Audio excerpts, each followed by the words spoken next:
This is Internet Marketing.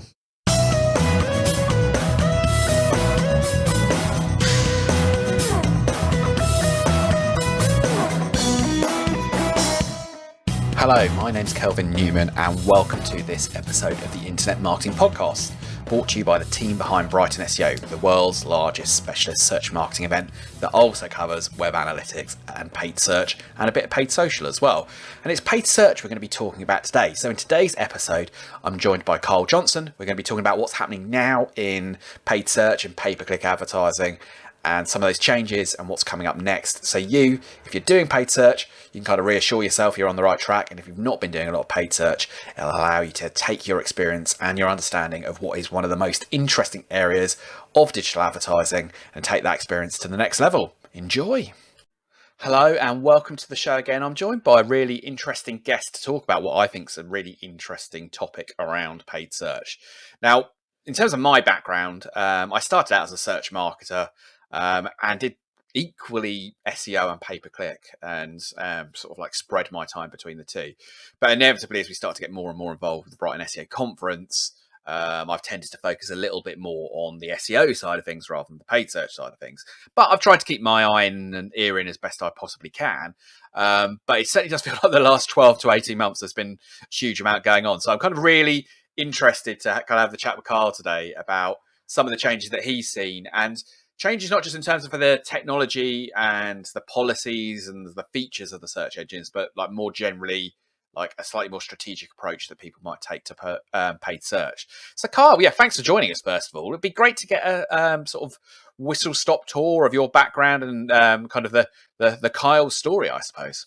Yeah, sure, and thanks for inviting me. I've been doing paid search for almost 10 years. In the last kind of 3 years, I've kind of branched out from paid search to paid media in general.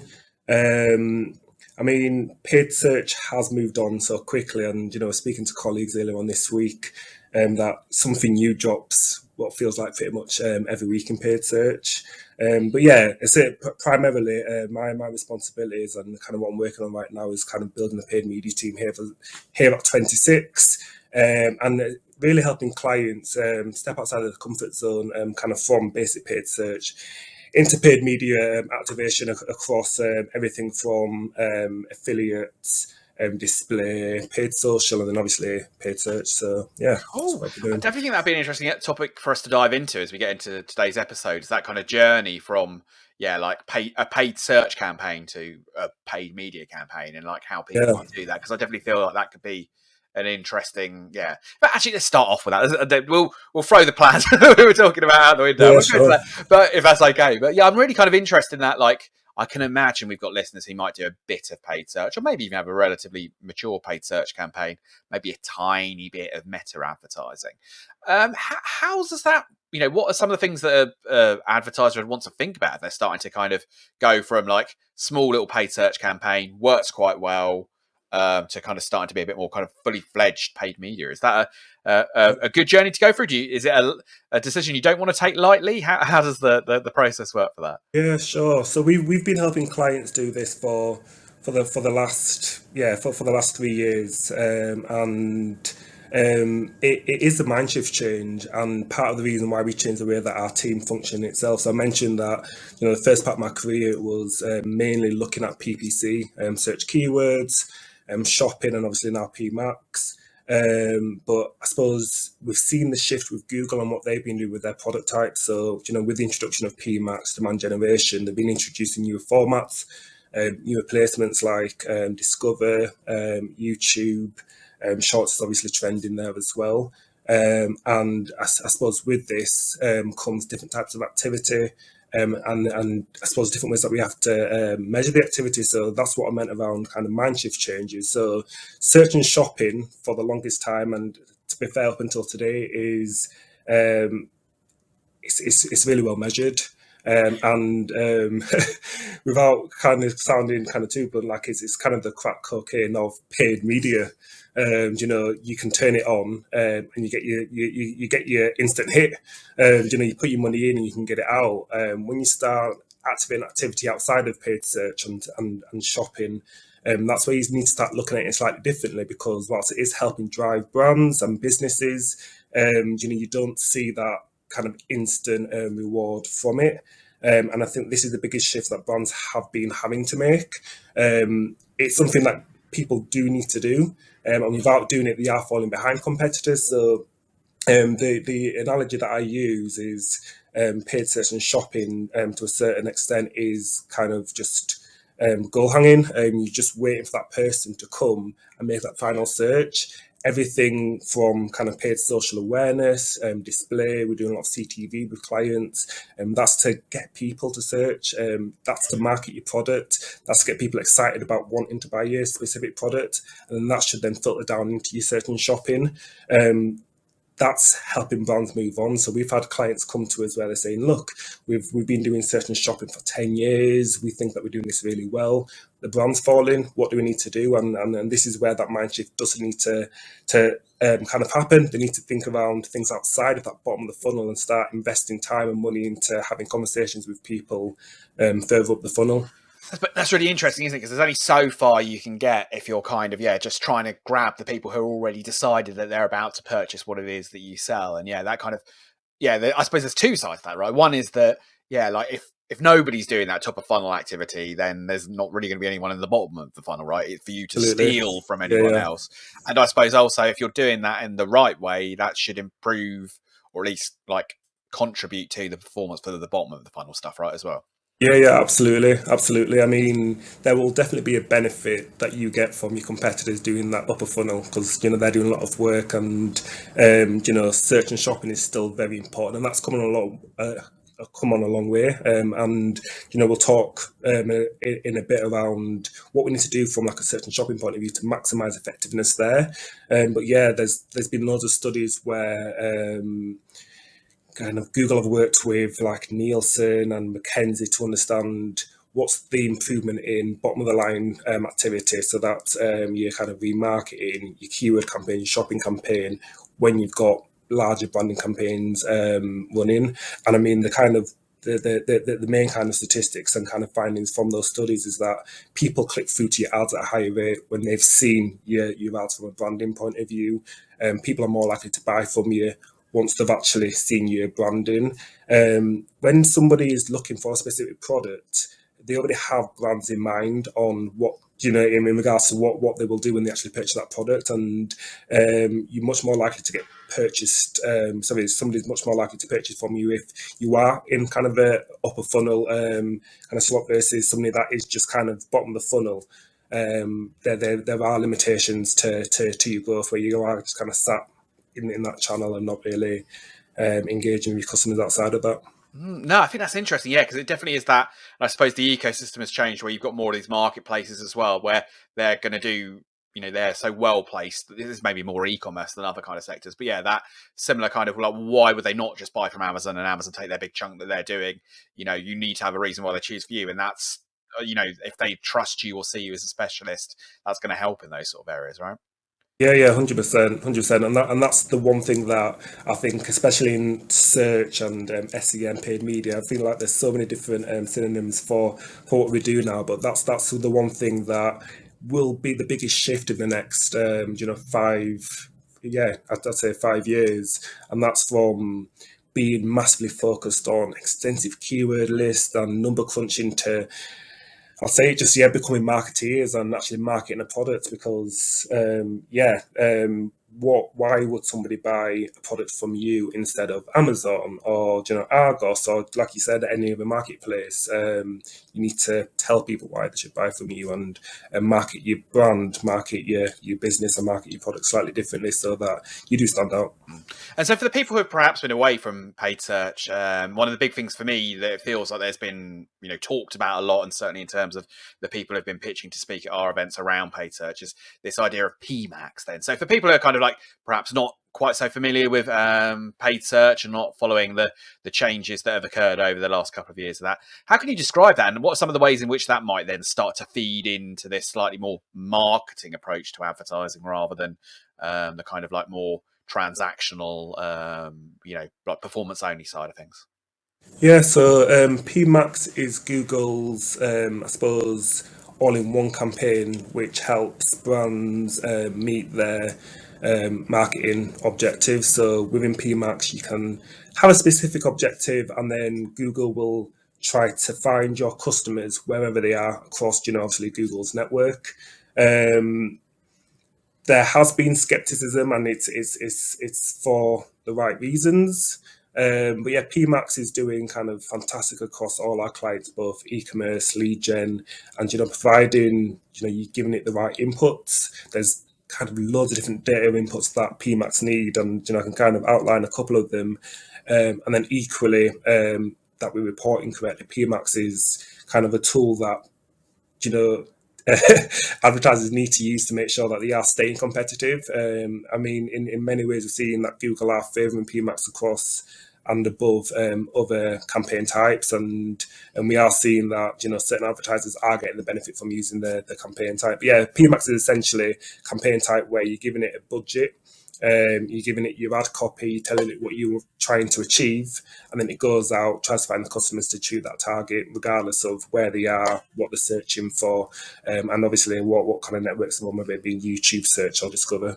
Yeah, and it certainly feels like that's the direction of travel, isn't it? Like, obviously for all kinds of reasons, but like given that, like, I suppose artificial intelligence is part of that as well, that there's this growing desire to buy the places where you can buy advertising to make it easier for as many people as possible to set up their campaigns and do the job for them. But obviously, like, if you're a practitioner or a person who's kind of used to that granular involvement and often quite good, and that's the value that you're adding, it can be tricky to kind of go, yeah, we'll go just let this bit of software do it. And obviously to some extent that's a lot better than the bad campaigns that many people would set up, but perhaps it's not quite as strong as the great campaigns that people might be doing. And maybe is that where the tension's coming from? That's like, actually, for your average advertiser, it might bring up the quality of their campaign and the success they're having, but actually for other advertisers, because it's removing a level of control, that's going to be the challenge there, right? Yeah, absolutely. I mean, I will say you can have bad PMax campaigns, and I've definitely audited bad PMax campaigns. And there is kind of an argument to be had around the type of advertiser that's right for PMax. So Google would say everybody should be on PMax, and I mean, for clients that have a really small amount of conversion data, I'd argue and say they could probably do it better without using PMax. PMax does need a lot of data to understand what audiences to target and what's working quite well. But yeah, PMax in itself isn't a set it and forget it campaign, and it heavily relies on kind of our input. I did a bit of a blog is probably a few months ago around just AI in general and my thoughts on AI, and the kind of the way we speak about AI at 26 and the team speaks about it. And for now, I'm going to say for now, because it's getting so much better, but for now we don't fear it. We're not scared to use it. It's not stealing our jobs. We're using it as a tool to make our campaigns better, but it really does need our input to make sure that it is doing as good as it can. So I mentioned around some of the inputs, so depending on the objectives and the industry, the inputs are different. But let's talk around kind of an e-commerce client and the key inputs that you need to put into a PMax, and then the optimizations that come after it. So to start with, for a client that is running shopping, we obviously need to input a feed quality. So I mean, sorry, my lights have just got off. So yeah, the feed quality is massively important. Back when it was shopping, 100% of search terms fired based on just the feed terms alone. Now I think it's maybe 90% of search terms are based on the feed. So the feed quality is so important. PMax doesn't know who to target unless the quality of that feed and the data in that feed is correct. So that's number one. Are we optimizing feeds? The actual creative. So PMax does need extra creative in order to serve across YouTube, Gmail, and Discover. That needs to be well optimized. We need to be using all the insights that we've got to feed that data into PMax to make sure that it can, do like a pre-roll on YouTube, so it can do native ads and Discover and really find people that. I suppose that's it, isn't it? It's that kind of like it's an efficient thing, right? And if you've not got it set up well, it's like exacerbating the inefficiencies. And actually, you can do all these things, but if you're not putting all the bits in, it's actually, you're not really taking advantage of the. Yeah, absolutely. And I suppose the last thing with PMax is it's a conversion campaign for the most part, and making sure that conversions are accurate is obviously number one. So, I mean, from an e-commerce point of view, you optimize it towards revenue. So, I mean, that's fine. It's making sure they're as full as they can be. So, implementing stuff like enhanced conversions and consent mode to make sure that there's kind of a full data from any drops off in consent. That's important, but equally from a lead gen point of view, PMax is susceptible to fraud, and then kind of the best way to overcome that is making sure that we are feeding Google and the algorithms data on what makes a good lead. So instead of it just being getting as many leads as you can, and essentially Google driving really low CPA, but the leads being not that great, you're actually feeding the quality of leads back into Google and saying, look, this is a high quality lead, and then it focuses on those audiences that are likely to be a high quality candidate. Cool. And I know one topic that you're really interested in, like, coming up at our Search and Social Advertising show in Brighton in I think a few weeks' time by the time this goes out. I know kind of one of the topics you're talking about there is around this kind of move from keywords to conversations. Could you explain kind of like how, the logic behind that? And I suppose it builds upon some of the things we were just talking about, right? In terms of this kind of ever more sophisticated systems that are available to paid search and paid media advertisers.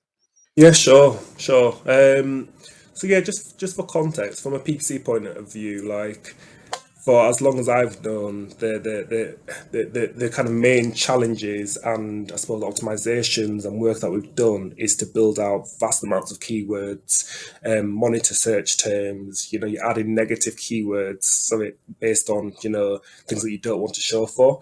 And that's been a way to optimize and make sure that we're showing out to those people that are most likely to convert for our customers and the brands that we work with.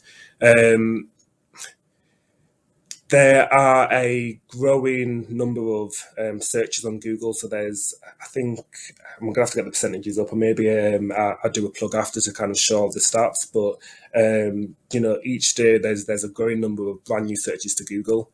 And there's kind of billions of searches a week on Google. So to try to keep up to date with all the keywords and all different variants that people are searching, it's just not possible. And then kind of moving into 2024, like people are demanding more from everything, from advertisers, from search engines, from kind of companies, and they want you to understand them. And the issue with keywords is that you don't really get context on keywords. You can assume context, and this is something that again we've always built into our campaign. So you build keywords out. You've got your kind of head term keyword, which would be a gift, and then you've got a long tail keyword, which might be gifts for a wedding. And you'd split things out so that you could, improve the chances of somebody converting. But again, in 2024, Google have built tools to essentially understand the context of what people are searching so that we can be less subjective and essentially tell Google what we're trying to achieve. And then using the AI, it can, kind of pair our ads with what people are searching. So kind of going back to your point on kind of keywords to conversations, the main kind of shift has been switching from vast amount of exact keywords to broader keywords and pairing broad keywords with smart bidding. For those that don't know, smart bidding essentially changes bids at auction level. So for me and you to make a search right now on Google, we would get different results based on the fact that Google is changing, like I said, bids for ads on every single auction. So you've got a different search history, you have a different demographic, you're in a different location. By all these kind of different signals, it's trying to understand the context of your search, different to my search, and then present an ad. And we could search that same keyword and want different things. Yeah, and I think that's it, isn't it? It's The ability to kind of understand that, like, I like, two people searching for, I don't know, like a generic term, like, maybe like a kind of like wedding gift. But then if someone else is kind of, well, they've, been part of a search journey, they've been to multiple websites before, and if I am like even just at the simple level, like two people completely identical, one's been to your website before, one hasn't been to your website before, they're of different value to you, right? But that's before you stack on all of these other things that are available now, right? Absolutely. And I mean, you gave a good example there. Like gifts are good one. We've got a client that is in the gifting sector, and switching to broad match and pairing it with smart bidding has transformed what we do for them, especially outside of their peak period. This specific client sells hampers, and prior to AI and smart bidding, there was no way we could bid on the word gift, because somebody could be looking for a toy, somebody could be looking, like you said, as for a wedding gift, which could potentially be relevant to them, but it could be anything. But kind of pairing it with smart bidding has allowed us to bid on something like gift, which means that these guys are eligible to show for so much more inventory, but equally it's to people that are most likely to buy from them. So again, to your point before, if I've been on some of their main competitors' websites, if I've searched for their type of products before, I'm much more likely to see an ad when I search for gift from them. Whereas if you do potentially look for toys, or if you're kind you've of never known to had be, any interaction with those types of exactly, websites ever before, that's a very different potential exactly, customer, yeah. isn't it? Yeah, so and that's that that's where the advantage is. So I mean, it's not only around efficiency in what you're doing; it's about widening that scope.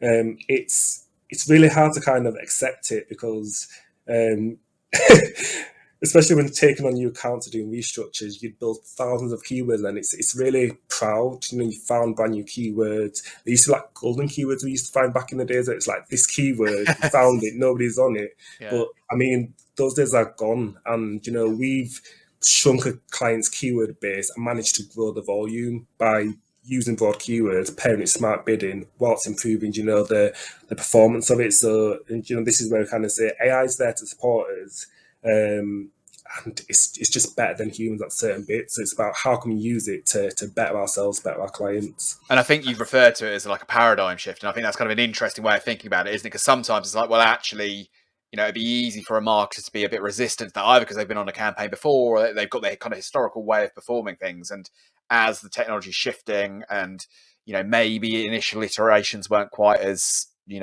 successful as we might have wanted to be, and that certainly can create some interesting, incentives, right? Where actually, the opportunities are sometimes like downplayed because people are like resistant to the change that might. Yeah, absolutely.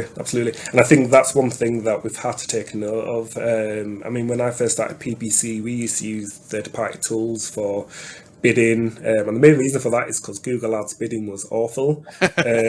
Google, and they've said it, and a lot of people weren't sure whether that is true, but Google have been using AI for probably around 10 years in their ad space, and the kind of compounding impact on the development of AI is just ridiculous. So this is why we do need to keep testing and testing and testing and testing. Some of the older tactics are invaluable, and they're not dead. There are still benefits of exact match keywords. There are instances where you do want to have your exacts in there. You definitely want to be on wedding gifts, because my main product is wedding gifts. I want to make sure that Google know that, and Google recognize it as well, and they've added new features into the account so that you can tell the algorithm that. So back to my point before around PMax isn't a set it and forget it. You need to tell it things and input data. Sometimes the data is a keyword. So Google brought out search themes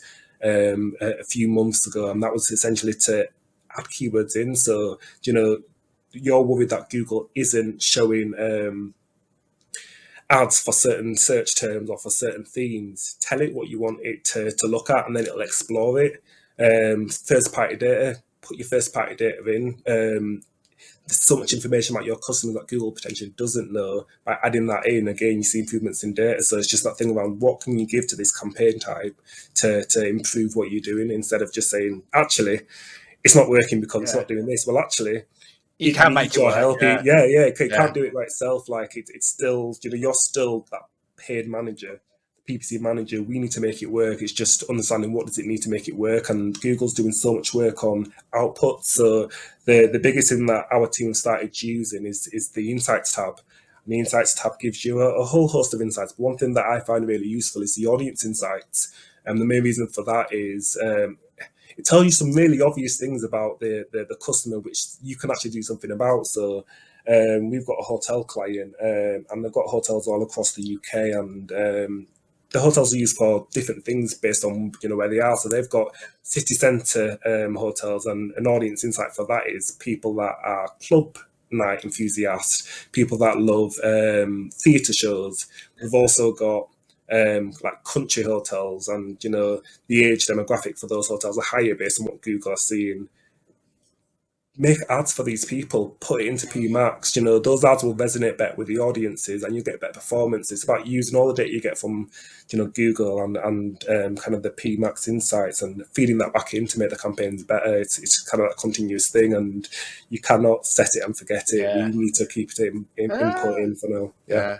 That's exciting. I mean, it's left me feeling kind of like, maybe I'm kind of like a bit skeptical of some of these things. And actually, it's like, no, I think you've done a really good job there of kind of like, talking about what you can do, but also being realistic about what's available and not on that side of things. Carl, one thing I always like to ask our speakers and our guests when they're on the podcast is about kind of like a resource or like recommendation they might have for people. It could be a newsletter, could be a course, could be a book, could be a like a website. Is there any kind of particular ones that spring to mind to you for things that you'd recommend that people should maybe check out? And we'll include this in the show notes as well for the people who are... Okay, cool. Yeah.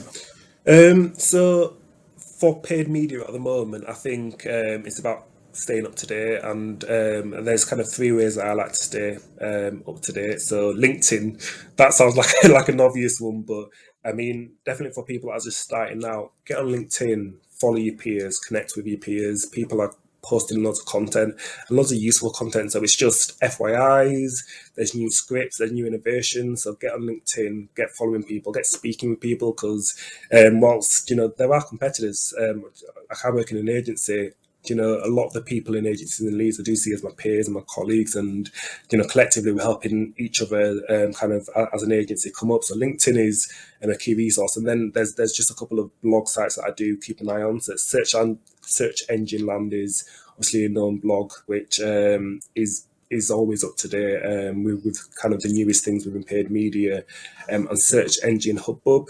That's really interesting blog from a guy called Dan. It's kind of evolved over the last, I think, maybe 6 years, but that's definitely a blog to look out for there. Fantastic. Cool. Well, some great resources there. And we talked about LinkedIn. So is that if people want to keep up with you, Carl, in terms of what you're up to, is the LinkedIn the best place to do that? Any other? Yeah, absolutely. Kind of keep up to date on your stuff?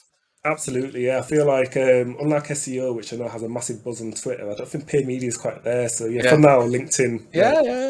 Makes a lot of sense. Cool. Well, we'll include the links there. Yeah, thanks so much for joining us, Carla. Yeah, I think that's a really, I took a lot away from that. I'm sure our listeners will as well.